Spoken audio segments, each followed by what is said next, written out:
On today's video, we're going to look at how you guys judged the last UDC competition between the German Shepherd and the English Mastiff, see if you agreed with me, disagreed with me a little bit, or if we were absolutely miles apart.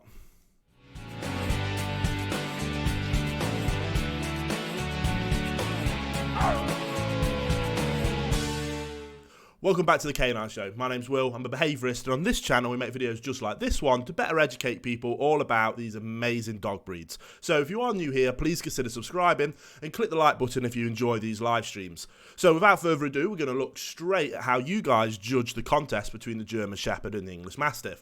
Now, like I said, every time we do one of the UDC competitions, you guys can cast your vote in the poll that pops up top right of the screen.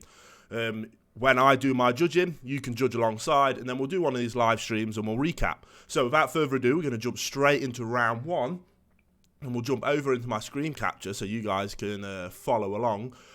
And round one was temperament. Now, to give you a quick overview, we'll come back to me. To give you a quick overview of the contest, I did score the contest 4-1 to the German Shepherd. So as we go through, I'll break down who I gave the round to, and then we'll have a look at how you guys did. So round one was the temperament of the dog. Remember, this is temperament for a guard dog for first-time owners. So I personally went with the English Mastiff for having the better temperament. Now, I haven't looked at any of these results, so we're looking completely, we're going off together, so we're going to look at poll results, and looks like overwhelming you guys agreed with. Now, to be honest, I know I've got quite a lot of German Shepherd fans on this channel, so I was expecting this one to maybe be a little bit closer than that, but it looks like you guys agree that 73% of you agree that the English Mastiff tends to have the better of the temperaments between them and the German Shepherd, with 26% of people thinking that the German Shepherd has the better temperament.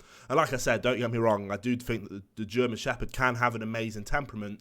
It just takes a slightly more skilled and experienced owner to be able to bring that temperament out of them for them to be able to really shine. Whereas the English Mastiff is just a bit of a gentle, loving giant and is more suited, in my opinion, for a first-time owner. So we'll go back. That's round one. Not much to talk about really there.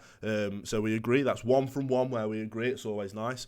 But we'll jump back into my screen and we'll go for round two. I'm just going to check before we do that the live stream is live, and it is, so happy days. Round number 2 then is the intimidation factor.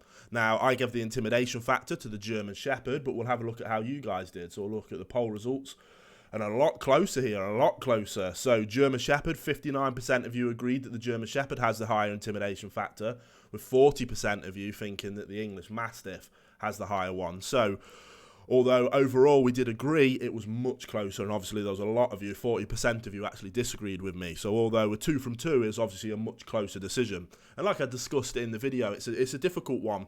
I think when we're talking about intimidation, which in my opinion is one of the most important things a guard dog can do, especially just in a day-to-day guarding role where people don't really need like protection work, intimidation is usually more than enough to get the job done.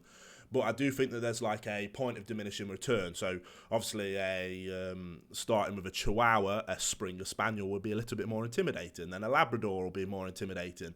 But I feel like once we get to this, like the German Shepherd, Belgian Malinois, then we start to hit a point of diminishing returns where it's not as much of a intimidation jump for the size difference. So that's what I was kind of saying. That although, yes, the English Mastiff is much bigger, I think that the German Shepherd, that Shepherd-style muzzle, that dark coating, the social and cultural stereotypes of the dog being police and military dog, they do have an impact, rightly or wrongly, they do have an impact on intimidation, which is why I went with the German Shepherd, and it looks like although the majority of you agreed with me, a lot of you disagreed. So if any of you do have any very strong opinions on that, as always, my email address is down in the description box below.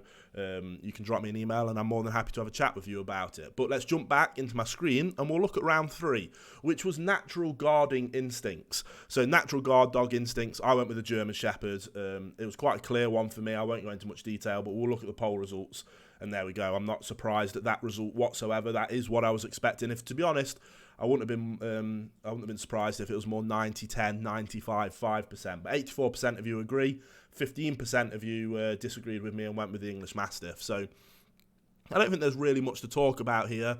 The the English Mastiff, as all Mastiff breeds, are naturally guarded, naturally protective, but they just don't quite stack up to the skill set that the German Shepherd can bring to the table. So it's one of the reasons they're like the most commonly used guarding breed in the world for a variety of different roles. So again, not much time, no need to spend much time here. I was expecting that kind of result. So again, if you've got any really strong opinions on why I was wrong, if you were one of the 15% that disagreed, I would genuinely, I love talking to you guys about those, especially the disagreements when we have the interesting debates. I've learnt loads from people bringing different opinions and thought processes to the table, which I can then pass on in future videos if I learn something new. So yeah, like I say, please don't disagree with me and then feel like you can't let me know why. I'm not super protective of my ideas, and I don't sit in an echo chamber of my own bias or opinion. I want to learn from you, so feel free to drop me an email. But we'll go straight into round 4. Round 4 is always the less of a subjective decision, more of an objective decision. It's health and life expectancy. Life expectancies are kind of set and agreed on. Common health issues are kind of set and agreed on, so we can have a little look at them. I gave the German Shepherd the win. We'll have a look at the, better transition over so you guys can see it, but we'll have a look at the poll results. Again, overwhelmingly, you guys agreed with me. 16%, I imagine maybe that's from English Mastiff owners that happen to have had long-living, healthy dogs, which can happen. There's always outliers above and beyond, but again, no need to spend much time here. German Shepherds do have like a tiny edge in life expectancy, but English Mastiffs are known to have a longer list of health issues. It just comes with anything that's a giant dog breed. It tends to be the case. So English Mastiffs actually have an excellent life expectancy for such a large dog. It's something that is it's a good thing about the breed, but it is what it is. Again, not need to spend much time here. We'll move straight on to round 5, which was ease of training. Now, ease of training, again, I gave the win to the German Shepherd. Discussed earlier, I did give the win in the whole contest 4-1 to the German Shepherd. Ease of training, not necessarily being training capability or what level of obedience or what level of training they're capable of. Remember, these are guard dogs for first-time owners. So first-time owners make mistakes. They're not as experienced. They might not have had the developed skill set that a lot of more experienced breeds have. But if they are bringing a guard dog into their home, you want one that's easy to train so that they're easy to manage and they can make sure that they're always under control. So ease of training, not just training capabilities. I still gave it to the German Shepherd, but we'll jump over to the screen and we'll have a look what you guys thought. So round 5, ease of training. There we go. German Shepherd, 75% of you agreed with me. 24% of you gave it to the English Mastiff. Now, when you talk about training, obviously it's usually really easy to jump on board and say that the German Shepherd should win. But like I discussed in the video, it isn't always that easy, with especially when we're talking about ease of training. Now, the German Shepherd has amazing capabilities. One of the smartest breeds in the world, the smartest of the Guardian considered breeds. There's a reason they're used for so many military and police roles all around the world. They are incredible working animals, but you do need to know what you're doing to be able to bring that out of them. And because they are such working dogs, they want to work, they want to be mentally stimulated, they want to be exercised, they want to look to you for direction, and you have to provide that for them to thrive. Whereas an English Mastiff is a little bit more laid back. It just wants to please you. Things will take, like, their capability isn't as high, but it doesn't mean that they're not easy to train. And that's kind of the debate where I said it isn't as easy as just which dog is smarter, which the German Shepherd clearly is. But you need to layer these things on more when you're making these decisions. And all that being said, even though I do think the English Mastiff features very, very highly on ease of training, they just couldn't. I couldn't choose against a German Shepherd as much as I kind of wanted to. I couldn't choose against a German Shepherd. I knew I'd be lying if I did. So there we go. We got a contest there where we were 5 from 5. You guys agreed with me. All 5 rounds. You guys agreed. Like I say, if you had any major disagreements with me, or you disagree with something I said, or you want more clarification or more information, anything like that, you can drop me an email. Happy to get back to you.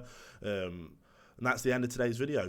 The uploads have been a little bit staggered recently. I don't know if you can hear, but I'm still not well at all. Things looks like I'm going to have to go and have an operation to have my tonsils and adenoids removed at some point soon, because there's complications with it. It's a nightmare, but it is what it is. I'm trying to keep grinding, but thank you so much for watching this video. I do really appreciate it. We are going to get back onto the more daily uploads. We've got some really exciting news coming that I've been working on for years, and that's going to launch soon, and I can't wait to discuss it in more detail, but we're just working on the last few things ready for the launch, hopefully 1st of July. So if you're one of the people that are still watching this, keep an eye out for the big launch on the 1st of July. Exciting things coming. Can't wait to discuss it with you. If you are new here, don't forget to subscribe and turn on that notification bell so you never miss one of my future uploads. You can click top left if you're watching on the replay for all the contests in this tournament to determine the ultimate guard dog breed for first-time owners, or you can click bottom left for another one of my videos I think you will enjoy. Again, thank you so much for watching. I really appreciate it, and I'll see you on the next episode of The Canine Show.